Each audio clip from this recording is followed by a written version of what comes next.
नमस्कार मित्रों, मैं सौरभ और आप देख रहे हैं भारतवर्ष। कई मित्रों को लगा होगा कि भाई मैं बीच बीच में कहाँ चला जाता हूँ, खासकर ऐसे समय पे जब थोड़ा बहुत चैनल चलने लग जाता है, या फिर यूँ कहो कि अभी पिछली बार मैंने जो पोस्टर डाला था क्रिकेट जिहाद पर, वो वीडियो तो आया नहीं, मैं भी नहीं आया, और अब मैं आया हूँ तो बप्पा से लेकर अंकिता तक इस मुद्दे को लेकर आया हूँ। कुछ बातें ऐसी होती हैं जिनका प्रेफरेंस मुझे पहले लेना पड़ता है, और मैं क्यों नहीं आ पाया इसकी भी वजह है। देखिए, जिन जिन लोगों ने मेरी जन्मदिन की तस्वीरें देखी थी वो लोग समझ गए होंगे कि मेरा लड़का बीमार था, हॉस्पिटल में एडमिट था, और वो उसी समय से नहीं, उसके भी 12-15 दिन पहले से एडमिट था। अभी मंडे इवनिंग को ही मैं डिस्चार्ज करा के मैं उसे वापस लेके आया हूँ। और इस बीच में मेरे एक ख़ास मित्र, जिनकी 3 महीने की बच्ची,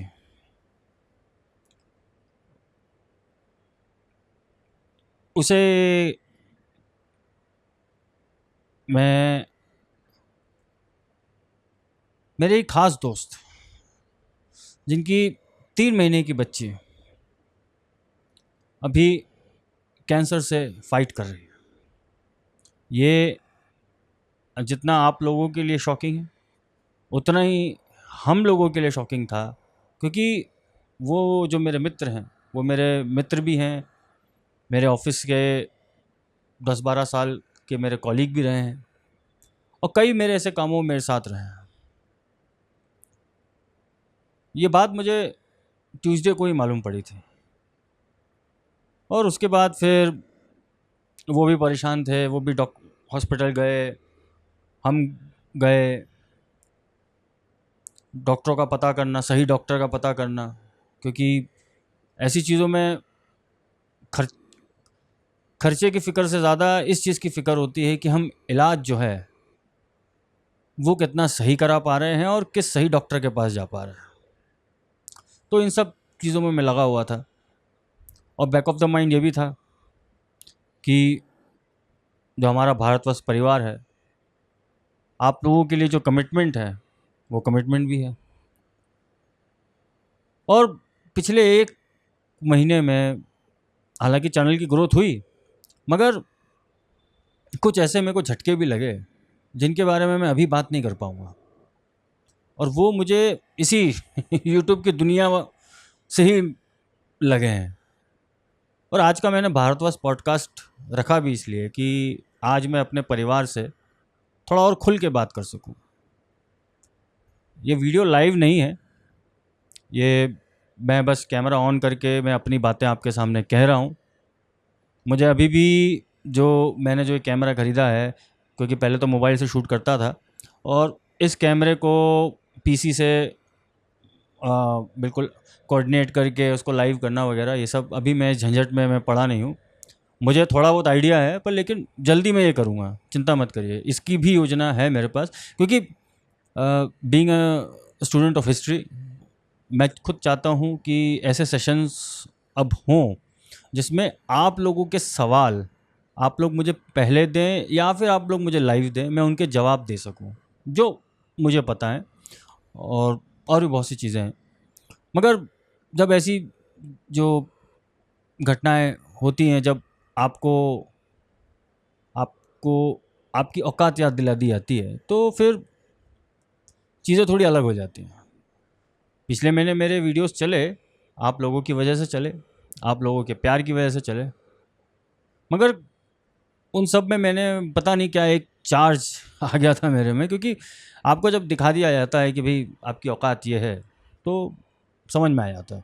मैं ये नहीं कह रहा हूँ कि भैया कि ऐसा कुछ ज़्यादा कुछ वो है, बाकी जो है किसी दिन फुर्सत में वो भी निकलेगा।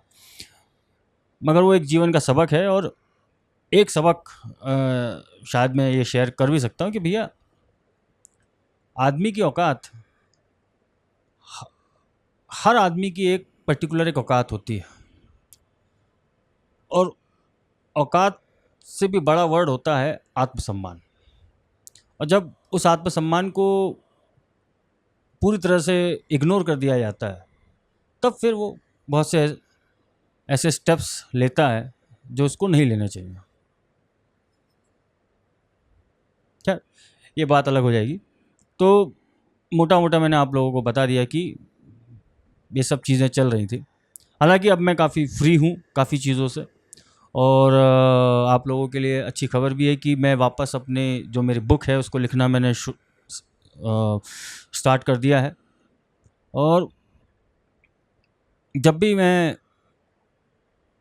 अपनी उस कहानी पे जाता हूँ, जो कि मैं अभी रिवील नहीं करूँगा, वो 3 पार्ट में है कहानी, मतलब 3 नॉवल सीरीज़ है, वो हमारे इतिहास से जुड़ी है। और उसको मैं इस तरीके से मैं लिख रहा हूँ कि बच्चा भी उसको पढ़ के समझे और बूढ़ा भी उसको पढ़ के समझे। क्योंकि मुझे वो किताबें नहीं लिखनी कि भाई सिर्फ यूट्यूब पे वो लॉन्च हो जाती हैं अलग अलग चैनल्स पे, क्योंकि आजकल तो यही हो गया है। और ज़्यादा से ज़्यादा किसी सोशल मीडिया सेलिब्रिटी को बुलाकर फ़ोटो सेशन करा दिया जाता है और बस ख़त्म, उस बुक का रेलेवेंस ख़त्म। तो अपना टारगेट थोड़ा दूसरा है कि जब तक वो मुझे पसंद नहीं आएगी तब तक मैं उसे आउट नहीं करूँगा। क्योंकि अगर मेरी कहानी मुझको कनेक्ट करती है तब मुझे विश्वास होगा कि वो कहानी आप लोगों को भी कनेक्ट करेगी। खैर, ये तो अपनी बात हो गई, हमारे परिवार की बात हो गई। और अब अपने मुद्दे की बात। अंकिता केस हुआ, उसके साथ साथ खंडवा में भी ऐसे ही केस हुआ। फिर बीच में मैंने शायद कल ही मैंने मोबाइल पे देखा कि दिल्ली में भी ऐसे ही केस हुआ है।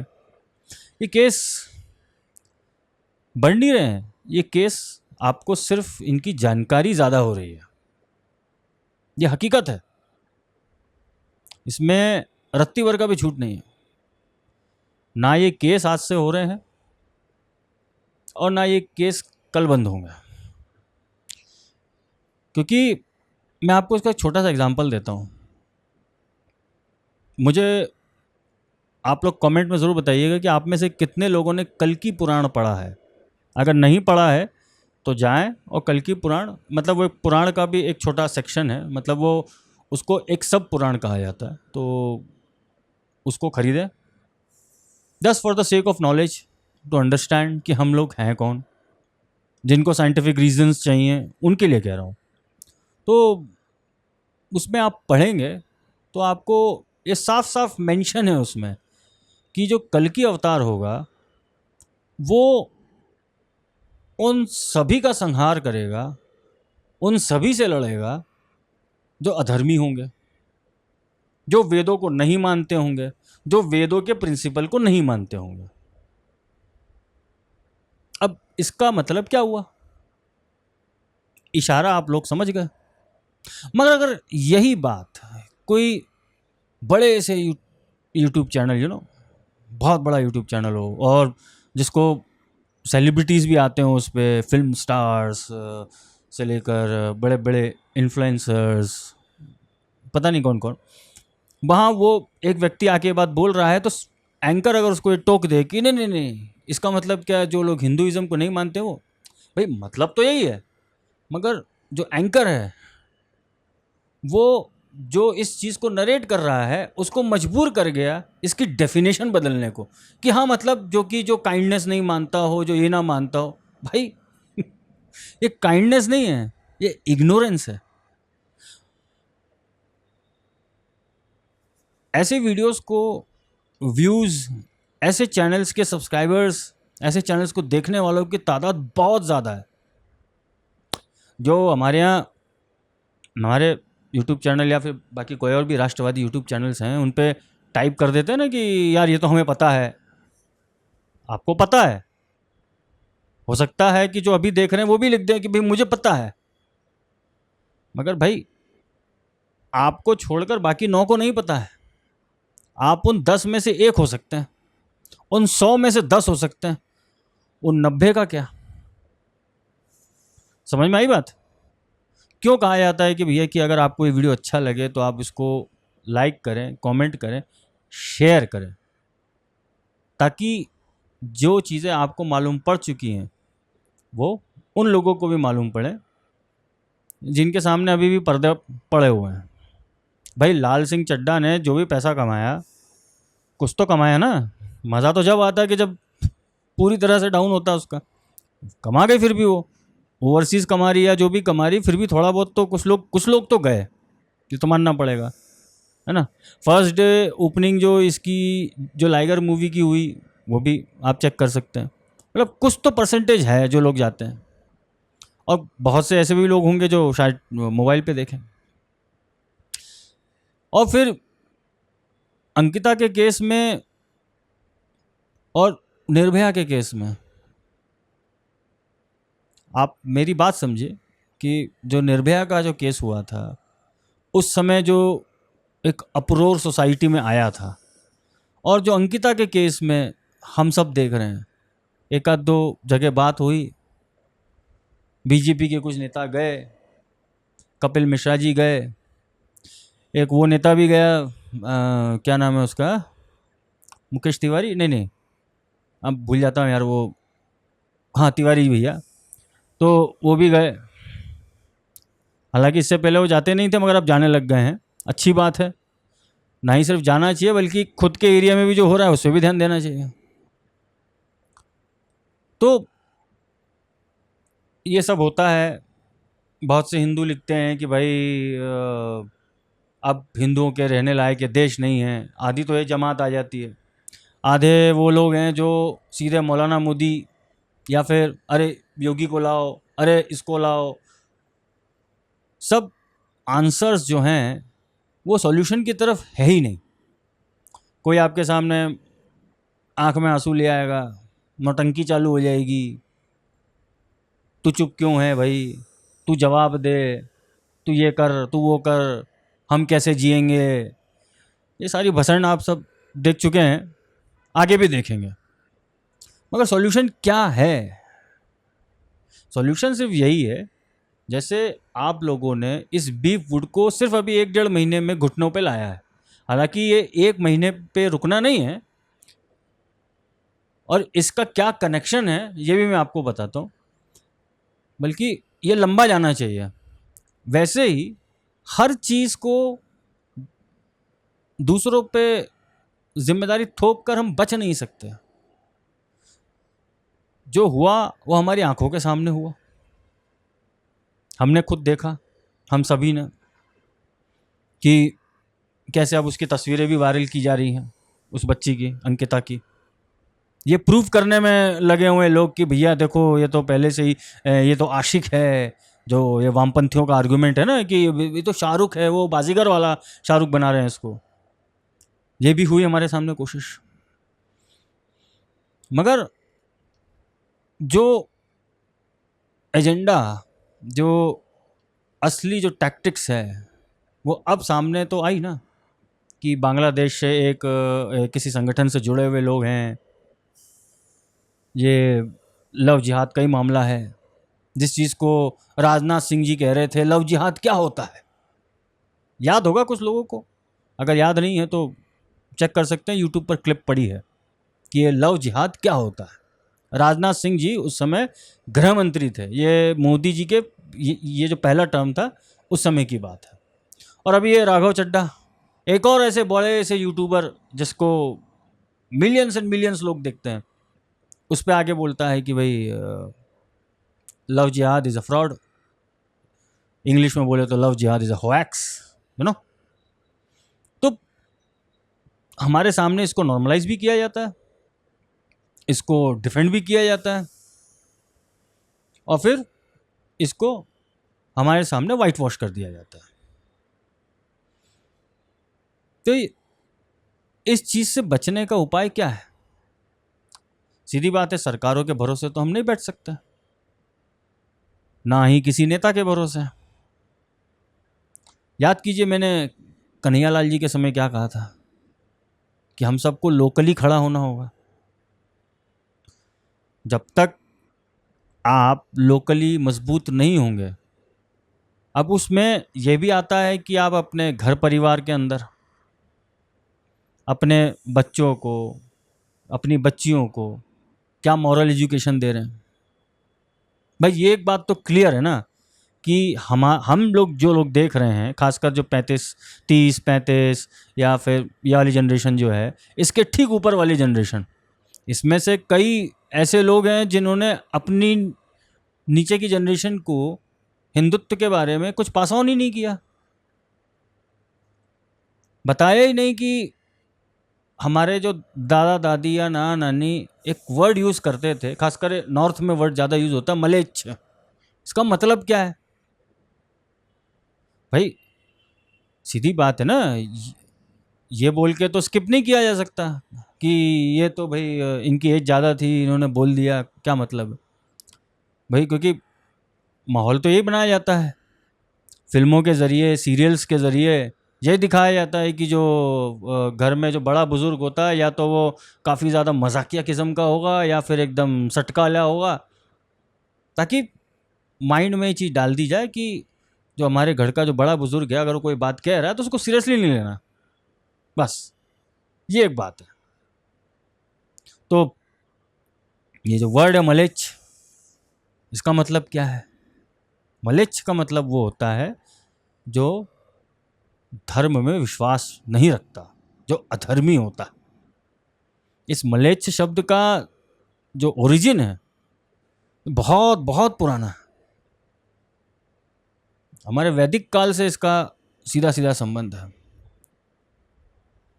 और मुगलों को, ये जितने गौरी आए, गजनवी आए, तुर्क आए, अफगान आए, इन सबको मलेच्छ ही कहा गया है। ये नॉर्मल सी बात होती थी, मगर जब से हमने ये वाला जो एजुकेशन है, जो बेसिक, जैसे हम कहते हैं ना सिविक सेंस, वैसे ही ये जो एक हिंदू सेंस जिसे बोलते हैं, इसकी बड़ी भारी कमी है।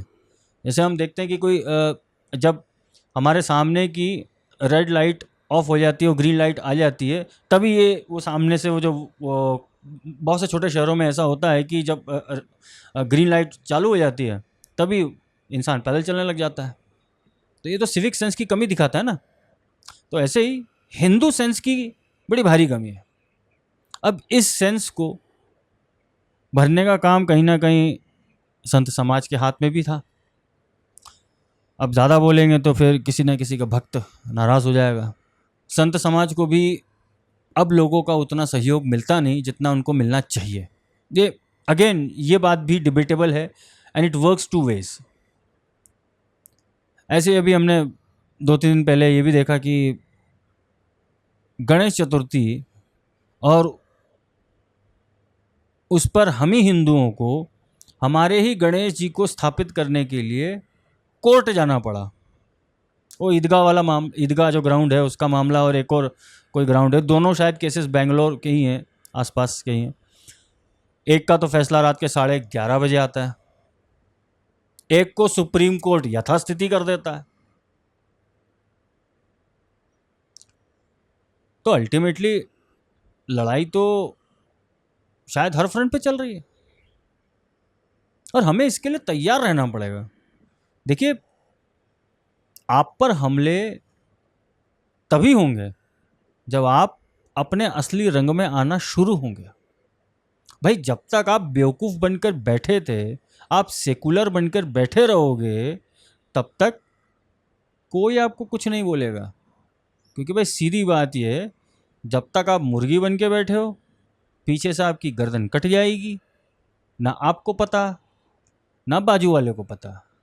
मगर जैसे ही आप इंसान बन जाओगे, आप उसको रोकना शुरू करोगे, तो जो आप पे हमला कर रहा है उसको भी पता पड़ेगा कि उसको रोका गया है, और जो आजू बाजू के जो मुर्गी बन के बैठे हुए उनको भी पता पड़ेगा कि बॉस आज यहाँ तलवार चली है तो कल वहाँ भी चल सकती है।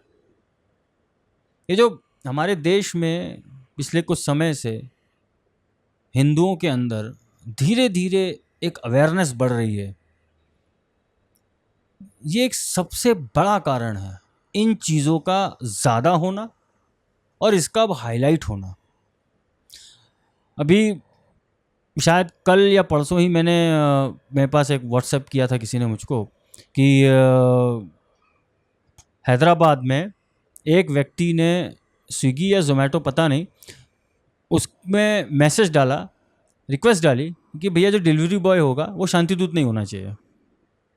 अब वो चीज़ हेडलाइन बन गई। किया सिर्फ एक ने, मगर उस चीज़ को हेडलाइन बना के ऐसे पेश किया कि देखो कि एक बहुत बड़ा तबका है जो कि एक छोटे से तबके माइनॉरिटी को दबाने में कोई कसर नहीं छोड़ रहा है। पता है मुझे दुख किस बात का हुआ? दुख इस बात का नहीं हुआ कि वो खबर छपी, दुख मुझे इस बात का हुआ कि हाँ भाई, इतने दिनों में सिर्फ ये एक मैसेज, एक रिक्वेस्ट। मज़ा जब आता जब ऐसे कई सारे रिक्वेस्ट होते। आप लोगों का बॉयकॉट बीफ फूड, ये मिशन सक्सेसफुल क्यों हो रहा है? इसकी वजह आप लोगों की एकता है, आप लोगों का एक साथ किया गया बहिष्कार है। कई लोगों को लगता है कि यार मैं ये बीफ फूड की बात बीच में क्यों ले आया, जुड़ी हुई है। हमारे सर जी कहते हैं ना, सब मिले हुए जी, ये जुड़ी हुई बात है भाई। शाहरुख को ये इंस्पिरेशन कहाँ से आई होगी भाई? एक और शाहरुख से आई होगी ना, आज से कितने 91 92 वही 30 साल पहले की बात है। एक मूवी आती है, एक दिल जला आशिक, उसके पीछे की स्टोरी दिखाई जाती है। उसकी माँ का अपमान होता है, बदला लेने के लिए एक लड़की से वो प्यार करता है, उसे अपने प्यार में फंसाता है और फिर ना जाने कितने माले की बिल्डिंग से नीचे फेंक देता है। और आखिर में वही आदमी पिक्चर का हीरो भी बन जाता है और शहीद हो जाता है। इसके लिए वर्ड सही है, शहीद हो जाता है। Picture was loved. फिर डर पिक्चर भी शायद उसी के आसपास आई थी, जिसमें जो छेड़ने वाला व्यक्ति है, जो ईव टीजर है, जो एक लड़की को हर जगह परेशान कर रहा है, एक तरफा आशिक है, उसको ग्लोरीफाई कर दिया। यहाँ से 30 साल पहले इसकी फाउंडेशन रख दी गई। ये पिक्चर आज भी ना जाने कितने चैनलों पे आती होंगी और लोग आज भी इसे देखते होंगे, आज भी तालियां बजती होंगी, क्योंकि नॉर्मलाइज कर दिया ना इसको। धारावाहिकों में चीजें चलने लग गई अब तो भाई। पहले आलिया भट्ट का जो बाप है महेश भट्ट, वो कहता था, जिस पिक्चर आई थी तब उसने कहा था कि भाई हम तो वो बनाते हैं जो समाज में हमको दिखता है। असल में ये भी टू वे है। क्या होता है कि ये बात सही है कि पिक्चरें पहले जब बनना शुरू हुई थी तो वो यही सोच के बनना शुरू हुई थी कि भाई जैसा समाज में हमको दिख रहा है वैसा हम इसको दिखाएंगे। फिर धीरे धीरे इनके अंदर का क्रिएटिव लिबर्टी, क्रिएटिव लिबरलिज्म जागा कि भाई हम थोड़ी सी और क्रिएटिविटी बढ़ाते हैं और लिबरल होते हैं और लिबरल होते हैं। ऐसे करते करते करते अब इस लेवल पर हो गई चीज़ कि जो फिल्मों में दिखता है उससे इंस्पायर्ड होकर समाज में हो रहा है। ये जो प्री वेडिंग शूट या फिर प्री इंगेजमेंट शूट, समझ गए होंगे आप लोग क्या इशारा है मेरा, ये क्यों हो रहा है? जगह जगह पहले ही अपनी फोटोएं खींचना, और फिर इन सब चीज़ों का आगे इसको नॉर्मलाइज करना, ये सब कहाँ से आया है? इसी बीफ फूड से। और जो वीडियो आने वाला है उन लोगों को मैं बता दूं भैया, वो क्रिकेट जिहाद का वीडियो आने वाला है। ऐसा कुछ नहीं है कि मेरे पे कोई दबाव है, कुछ नहीं भाई। इस चैनल का तीसरा वीडियो था जो मैंने खालिस्तानियों पे टारगेट किया हुआ वीडियो था। यूट्यूब पे भले ही उसको 1500 लोगों ने देखा था, मगर फेसबुक पेज पे आप जाके देखिए उस पर कितने लोगों ने कमेंट किया था। उस समय जब फेसबुक पेज पे 1000 फॉलोअर भी नहीं थे, तब वो वीडियो 36,000 व्यूज़ पे गया था। मुझे हर जगह से धमकियां मिली थी। मेरे फेसबुक ग्रुप में आज भी वो सारी धमकियां सेव्ड हैं। जिन लोगों ने धमकियां दी हैं, जो देख रहे हैं, वो समझ लें कि भैया हम आपकी धमकियों को भी संभाल कर रखते हैं। तो जब मैं उस केस में नहीं डरा तो इसमें क्या डरूंगा? तो जैसे ये बीफ फूड है, वैसे ये क्रिकेट, ये भी डिमांड कर रहा है कि इसका भी एक कल्चरल रिफॉर्म होना बहुत ज़रूरी है। इसका कारण क्या होता है कि बीफ फूड हो, आपका क्रिकेट हो, ये तो ऐसे खासकर ये प्रोफेशंस हैं कि इसमें काम करने वाला व्यक्ति या इसमें परफॉर्म करने वाला व्यक्ति रातों रात स्टार बनता है, इन्फ्लुएंसर बनता है, समाज उसको आइडियल या हीरो मान लेता है, और फिर कल को वो कुछ भी बोल देता है तो उसे पत्थर की लकीर बना दिया जाता है। मैं जानता हूँ कि ये काफ़ी क्लीशे डेफिनेशन है इसकी, मगर सच्चाई है। जब विराट कोहली, जब उसका फॉर्म चढ़ा था, जब ये अनुष्का के चक्कर में नहीं था, याद करो वो दिन, कितने लोग वो उसकी दाढ़ी लेके घूम रहे थे। उससे पहले चले जाओ धोनी। तो मैं ये नहीं कह रहा हूँ कि भैया फ़ैन होना कोई गलत बात है, बट उसके आगे क्या होता है ये सबको पता है। क्योंकि देखिए, हर प्रोफेशन की अपनी एक इज्जत होती है, हर प्रोफेशन की अपनी एक वैल्यू होती है, बट हमने कुछ प्रोफेशंस को इतना ओवर ग्लोरीफाई कर रखा है कि उन प्रोफेशन के लोगों को ये लगने लगा है कि हम सोसाइटी पे एहसान कर रहे हैं अपनी अपीयरेंस देकर, अपना परफॉर्मेंस देकर। भाई जैसे बी फूड वाले बोलते हैं ना कि भाई आपको हमारी पिक्चर पसंद नहीं आती तो क्यों देखते हो, हमारी टीम के कैप्टन और अभी के कैप्टन भी तो यही बोलते हैं ना बीच बीच में कि भैया we don't care about what is going outside the world, हमें बाहर के लोगों की व्यूज़ की चिंता ही नहीं है। हाँ सही बात है। भारत पाकिस्तान का जो क्रिकेट मैच हुआ, ठीक है भारत जीता उसमें, मगर कितनी गलवैयाँ चल रही थी आप सबको पता है। हार्दिक पांड्या का वो ये वाला एक्सप्रेशन तो वायरल हुआ, मगर क्या, जैसे वो उसने उसको पकड़ा था, कौन सा खिलाड़ी था वो, नाम भूल गया, बाबर आजम के साथ जो ओपनिंग करता है, उनका विकेट कीपर है, तो उसको जैसे प्यार से गले लग रहा है, ये कर रहा है। What is this? अब इसकी ये डेफिनेशन मत देना कि भाई उसने उसको ऐसे पकड़ रखा था, गला दबा रहा था। भाई ऐसा कुछ नहीं है। जो विजुअल्स हैं उन सब में intimacy is not the right word, जो इनका जो बॉन्ड है, या यूँ कह लो कि जितना ये मरे जा रहे थे एक दूसरे से मिलने के लिए, वो साफ साफ दिख रहा था। मैच शुरू होने से पहले ही इतना मेल मिलाप हो रहा था, मुझे तो डर था कि ये 20 ओवर का मैच कहीं 10 ओवर का ना हो जाए।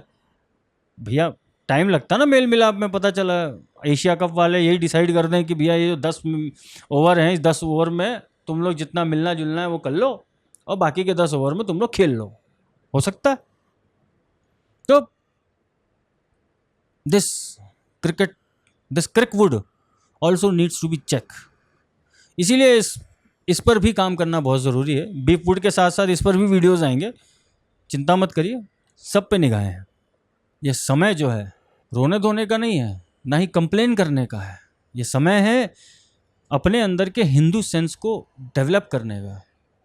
इस हिंदू सेंस को ना ही सिर्फ हमें डेवलप करना है, बल्कि इसे अपने लोगों के बीच में फैलाना भी है। क्योंकि हिंदू इन द नेम वाले लोग बहुत सारे हैं। जैसे मैंने अभी आपको एक यूट्यूबर का एग्जांपल दिया कि उनको इससे प्रॉब्लम थी कि भैया किस ये सत्य क्यों तुम दिखा रहे हो, भाई हमको लिबरल बनना है, और ऐसो के सब्सक्राइबर्स देख लो आप, ऐसो के फॉलोअर्स देख लो आप, संख्या है ना। अब ये बोल के तो हम नहीं बच सकते कि हर कोई बॉट से ही चलता है। ये एकदम चाइल्डिश बातें हैं, है ना, कि या सबके बॉट्स हैं, है ना, मुनव्वर फारूकी के भी बॉट्स हैं, इसके भी बॉट्स हैं। भाई इतने सारे शोज़ उसको, इतने शहरों में इतने सारे लोग अगर उसकी ऑर्गेनाइजेशन करवा रहे हैं, तो हर जगह सिर्फ ये मियाँ भाई नहीं हो सकते हैं। ये कड़वी सच्चाई है, हमें एक्सेप्ट करनी पड़ेगी। हमारी सोसाइटी में अभी भी ऐसे बहुत सारे लोग हैं जो ऐसे लोगों को शह देते हैं, ऐसे लोगों के प्रोटेक्टर बने घूम रहे हैं। ये तो आपको क्या लगता है हैदराबाद में टी राजा, हमारे ठाकुर राजा जी, टाइगर, उसको कमी है? वहाँ आज भी हिंदू बहुसंख्यक है, समझा आप? ये बात अलग है कि उसकी जो कॉन्स्टिट्यूंसी है वो 3-4 ओवैसी के ही जो पार्टी है उसकी कॉन्स्टिट्यूंसी से घिरी हुई है, मगर उसके बाहर की जो आउटर रिंग है वहाँ तो अलग कॉन्स्टिट्यूंसी है। तो पिक्चर को सिर्फ एक ही व्यू से नहीं देखना है, पिक्चर को कई व्यू से देखना बहुत ज़रूरी है। तो ये सब मुझे अपनी बातें आपसे करनी थी, आप लोगों को ये बताना भी था कि मेरी बुक का काम शुरू हो चुका है। प्लस आप लोगों के मैं विचार भी जानना चाहता हूँ कि क्या मुझे लाइव आना चाहिए और मुझे कब से आना चाहिए। ये पूरा डिसीजन आप लोगों का है, क्योंकि मैं उस हिसाब से अपनी अरेंजमेंट शुरू करूँगा, या फिर मैं ऐसा करूँगा कि कोई एक दिन डिसाइड करूँगा, उससे पहले ही मैं कम्युनिटी पे पोस्ट डालूँगा कि आप लोगों के किसी एक पर्टिकुलर टॉपिक, खासकर हिस्ट्री हो या फिर किसी हिस्ट्री का पर्टिकुलर कोई एरा हो, या फिर आपका पॉलिटिक्स का हो, या फिर जियो पॉलिटिक्स हो, उससे रिलेटेड जो भी आपके मन में प्रश्न हैं वो आप उस कम्युनिटी पोस्ट पर #AskBharatvarsh करके आप टाइप करिए, और उसमें से मैं कुछ क्वेश्चंस को पिकअप करूँगा, जो रह जाएंगे उनको अगली बार लूँगा। या तो हम इस मॉडल पे चलें या फिर हम लाइव पे चलें, क्योंकि मुझे भी दोनों चीज़ों को फिगर आउट करने में थोड़ा समय चाहिए। और जल्दी ही ये कार्यक्रम शुरू करेंगे हम, आस्क भारतवर्ष जल्दी शुरू होगा, ताकि आप और हम ज़्यादा कनेक्टेड हों। और उसके अलावा आगे और भी जो बहुत सी चीज़ें शुरू होंगी, उसमें आप लोगों का मुझे जो साथ मिलेगा, उसके कारण जो हमारा परिवार और बढ़ेगा, उस चीज़ को हम लोग ना ही सिर्फ देखें बल्कि उसको हम यथार्थ भी कर सकें। तो इन्हीं बातों के साथ हम अगले वीडियो में मिलते हैं। आप लोग अपना ख्याल रखिए, और मेरी वो बात हमेशा याद रखिए कि इस नए भारत के भाग्य विधाता हम हैं। धन्यवाद।